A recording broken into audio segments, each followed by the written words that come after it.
If you're a parent, teacher, or school leader, and you're sick and tired of the frustration, anger, and unfair treatment of children at high risk in our public schools, then perhaps it's time for all of us to do something about it. In this podcast, Dr. Amitra Berry brings you tips, tools, strategies, and tactics to build successful solutions while touching, moving, and inspiring all of us to transform our schools so that every child thrives. Here's your host, Dr. Berry.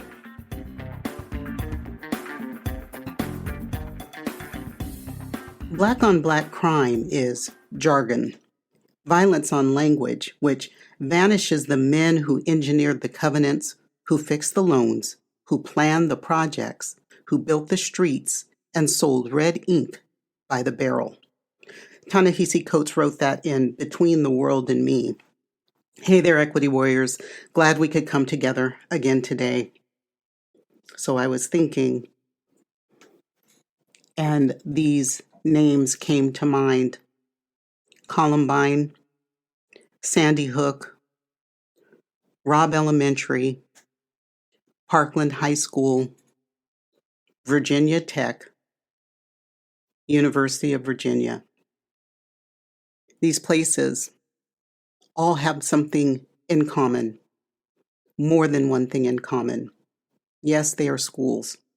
Yes, they are places where we send our children trusting that they will return home to us at the end of the day or end of a quarter, a term, a semester. But they're also places where our children were not safe, where our children have been slaughtered. This week, University of Virginia, another school shooting. 68 mass shootings so far this year, 2022, on American campuses. 68 mass shootings on the campuses where we send our children to learn. 15 of those 68 shootings have been on college campuses. Do the math, that's 53. 53 mass shootings on campuses where children between the ages of 4 and 18 should feel safe. In this country, in America, in its unique and exceptional state, has had nearly 600 mass shootings so far. So far. We haven't hit Thanksgiving yet. But there's another connection. And I go back to what Coates wrote: black on black crime is jargon, it's violence on language, and it vanishes the men who engineered the systems. Right-wing media is going to call this most recent thing black on black crime. Wait for it. You're going to hear it. And it smacks of hate, ignorance, and simply wanting to fuel racist ideas. Because the vast majority of school campus shootings, the majority are committed by young white men, not black men. And what we need to understand is that black on black violence, as it's called, or black on black crime, is really horizontal violence. And it is the effect of systemic racism that creates horizontal violence. It is a fixture of racism in this country. If you listen to my episode on the sunken place, you'll remember that being in that place where you hate people who look like you, being in that place where you are doing the work of white supremacy, of racism against your own people of color, that's the sunken place. And that is the impact, the lifelong impact of being in systems that are teaching you that the color of your skin matters. And if the color of your skin is anything other than white, it doesn't matter as much. Then there's more. This system of public education that we're in the times that we're in right now, socio-emotional learning is being demonized. The very thing that would teach our children how to cope with stress, how to use their words, how to relate to other people, how to feel good about themselves. All of that is being demonized and called CRT, critical race theory, which it is not. I'm certain I said before, socio-emotional learning when you're in the workplace as an adult is a skill that they want you to have. So why is it, except for oppression, racism, and maintaining a status quo that has white cisgendered men at the top with concentrated power? That's the only reason I can think of that we would not want our children to be taught how to be healthy in a social and emotional place when they're in school. Instead, we have feelings of helplessness and worthlessness that are being supported because of the racial inequities that our children experience every day at school. Racial inequities, gender inequities, cultural inequities. See, at school, this system that is supporting the school to prison pipeline, it is the system of our schools that is festering this disproportionality of suspensions and expulsions that teach our children, specifically our Black, Pacific Islander, and Indigenous children, who are more than 2 or 3 times more likely to be suspended out of school, expelled, or referred to law enforcement or arrested at school compared to their white peers. Don't tell me it's not about the color of our skin. And we are not the ones making it about the color of our skin. We don't have that power. The miseducation of our children starts at a very, very young age. Preschool,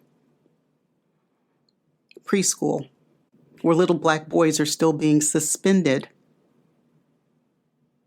by a teaching staff in preschool that is overwhelmingly white women. Keep in mind, 79% of K-12 educators are white women.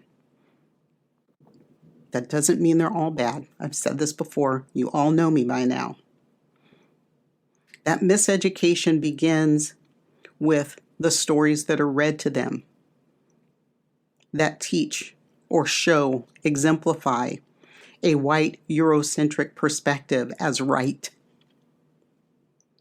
It starts with our foundational reading skills, where very often we are not connecting a child's primary language or their sociocultural language, the phonemic maps that the children have developed from birth to the time that they enter school. We're not connecting that to the school English that we teach. So those foundational reading skills are not properly built. And we know how to do that, and we know we should do that, but we don't. And the reasons that we don't are more about the mindsets of the adults that are doing the teaching and the desires of the adults that are doing the teaching. And probably, more than likely, a certain implicit bias that says that Black and brown children are not worthy of the time and energy to make those connections from their sociocultural or primary language to school English, the language of school. We're miseducating our children in foundational mathematics. Mathematics and higher math, calculus, algebra, originated on the African continent. But we don't teach our children that. We don't empower our children of color with that knowledge to know that it was their scholars that developed this higher math. And we don't teach foundational math in a manner that they would understand. We have a colonized curriculum that doesn't teach a true and accurate history of our world, and particularly America, from a perspective that is equitable, that honors the diversity of peoples that have contributed to science and technology and everything we have in this world today. We continue in our school systems in miseducating our children by demeaning and denigrating their primary and sociocultural languages when they're spoken by children of color. But sociocultural languages, when appropriated by white children, we ignore, we laugh off. And this is why I need your help, you guys. You've got to help me get this message out. We are killing our kids in classrooms every single day by teaching them, by miseducating them. Every single day, teaching them directly and teaching them vicariously that they are worthless, less than. This teaching occurs through our actions, our speech, our behavior, and the results of that teaching cannot be dismissed. So what do you do? I always like to give you, what do I do? Not just, here's the problem. What do I do? What do you do as an equity warrior?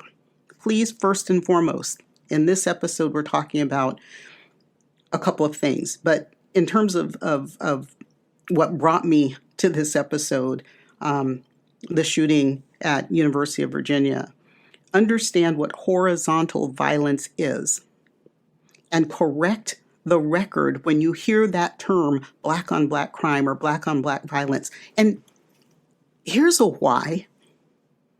You never hear the term white on white violence, do you? You never hear it.